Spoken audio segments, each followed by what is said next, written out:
Ang video na ito ay sponsored ng Supremacy Call of War, 1,942, isang libreng online player versus player strategy game kung saan ikaw ang namumuno ng bansa sa ikalawang digmaang pandaigdig.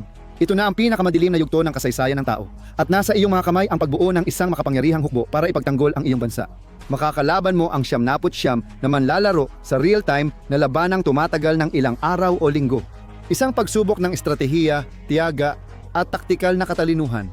Ang talagang gusto ko ay kung gaano karaming paraan para maglaro. Gusto mo bang mag-full tank, blitzkrieg? Mas bet mo ba ng air dominance gamit fighter jet o bomber? Baka tulad mo rin ako, nag-i-invest sa mga lihim na teknolohiya gaya ng nuclear weapons o palihim na marino. Bagong amphibious unit na may natatanging kakayahan at terrain bonus. Sa Supremacy Call of War, 1,942 ikaw ang bahala kung paano mo gagawin o babaguhin ang kasaysayan. Pero ang pinakamaganda sa lahat, libre itong laruin at fully cross-platform sa PC at mobile. Kaya hindi mo mawawala ang progreso ng iyong kampanya kahit saan ka man naroroon. Sa loob ng 30 araw Supremacy Call of War, 1,942 lang ang nag-aalok sa mga manonood ng The Infographics Show ng Starter Pack na P25 may loot boxes na maaaring maglaman ng bagong Marine Unit. Kaya i-click ang espesyal na link sa description, pumili ng bansa at simulan na ang pakikipaglaban sa pinakamatinding labanan ngayon din. Bumukas ang langit. Bumaba ang daan-daang fighter planes ng Pacific Fleet mula sa ulap, Pearl Harbor. Sinuri ng pangunahing piloto ang altitude, 14,000 talampakan perpekto. Wala silang kaalam-alam sa mangyayari.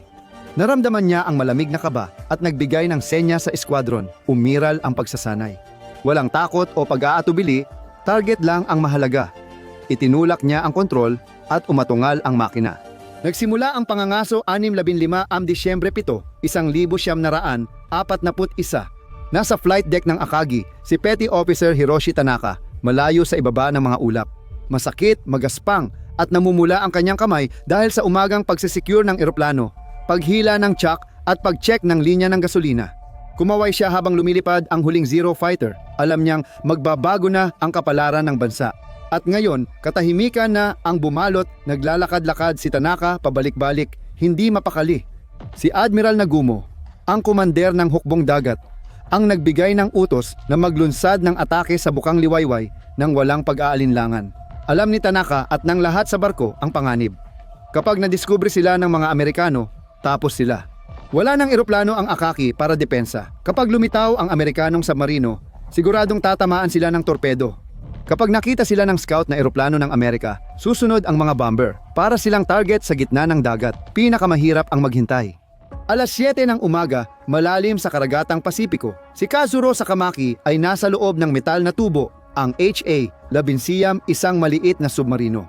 Madilim, mainit at amoy pawis na may asido ng baterya. Tama lang ang espasyo para sa kanila. Nag-aabang sila sa labas ng daungan ng kalaban. Lihim at delikado ang kanilang misyon.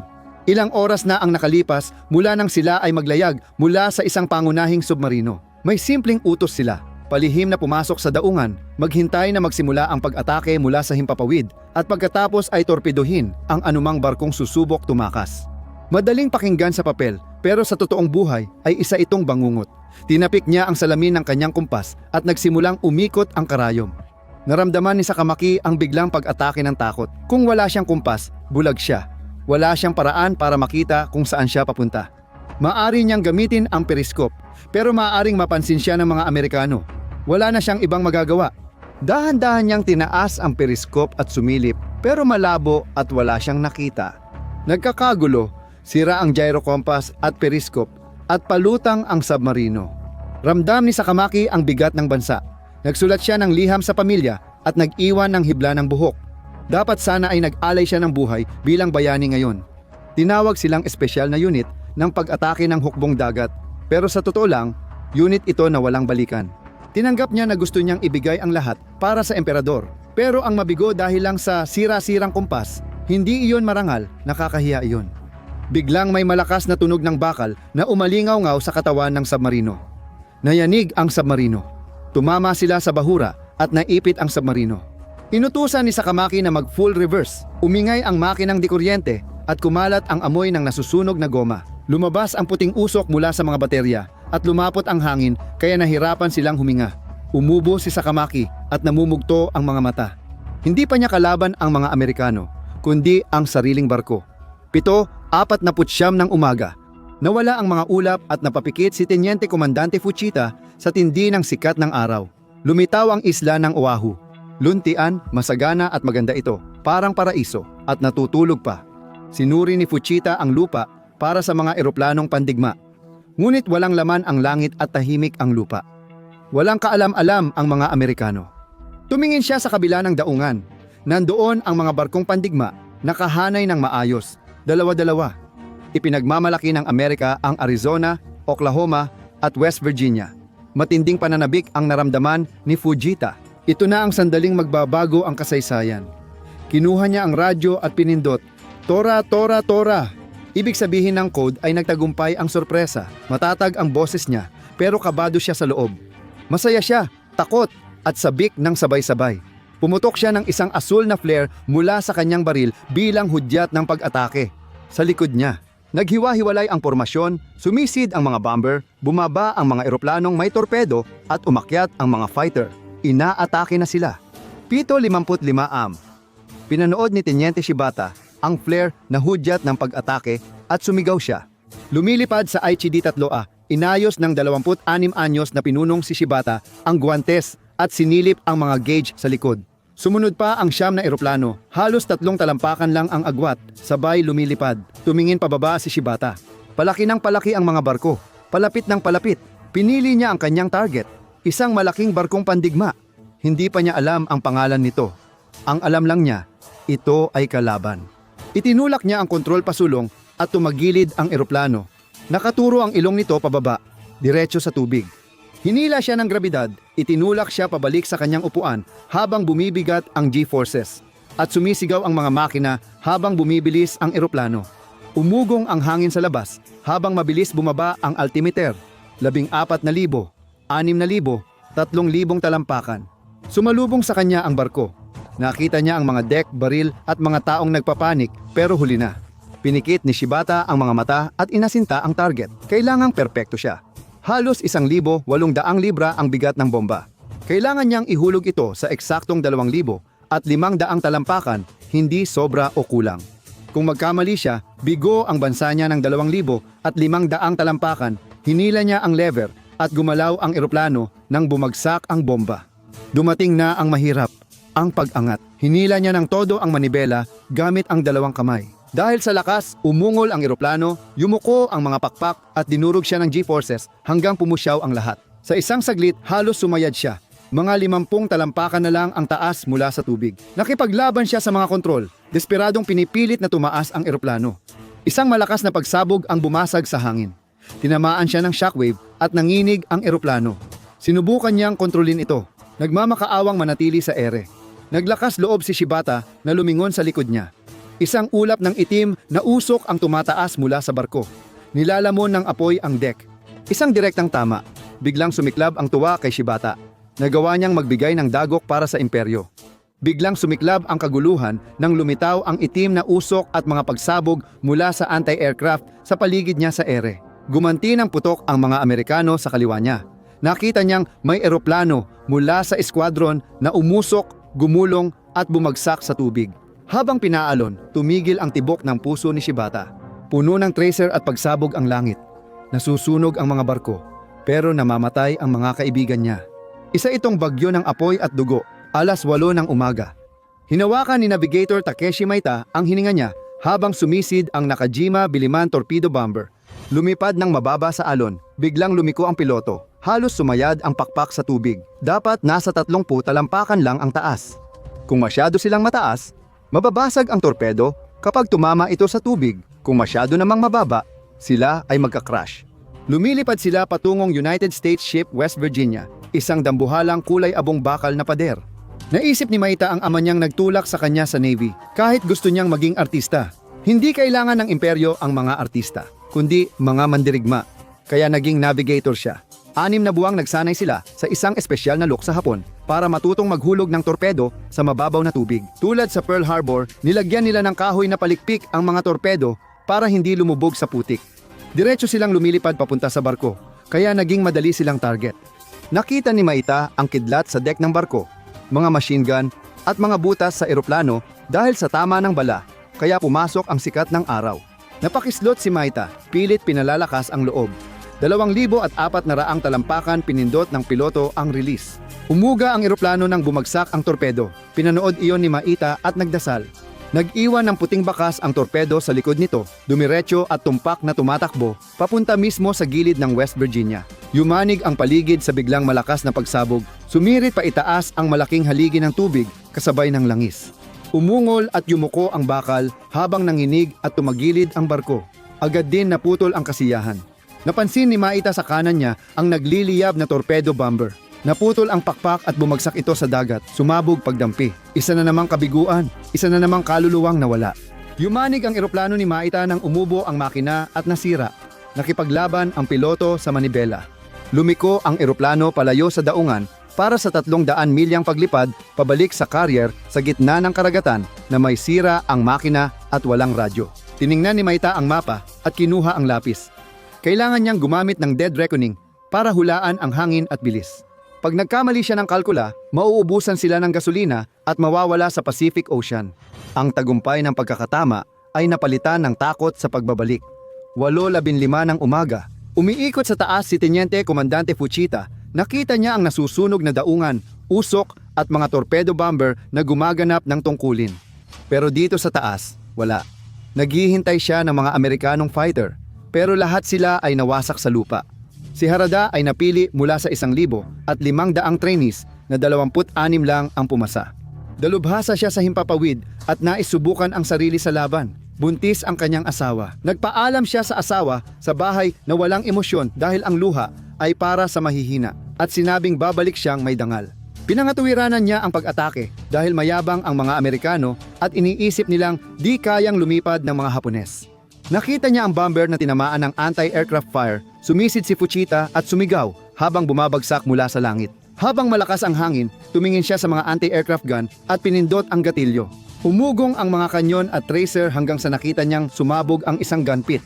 Bigla siyang humatak pataas, ang G-forces ay dumagundong at itinulak siya sa kanyang upuan. Masarap at makapangyarihan ang pakiramdam, ngunit paglingon niya sa daungan, sinuri niya ang mga barkong pandigma, cruiser at destroyer. May kulang. Nasaan ang eroplano at carrier? Wala ang Enterprise at Lexington. Walang laman ang mga pwesto. Naramdaman ni Harada ang lamig sa kanyang tiyan. Ang mga carrier ang totoong banta. Ang battleship ay parang dinosaur, pero ang carrier ang kinabukasan. Wala na sila. Nakatakas na. Nagliliyab ang mga battleship.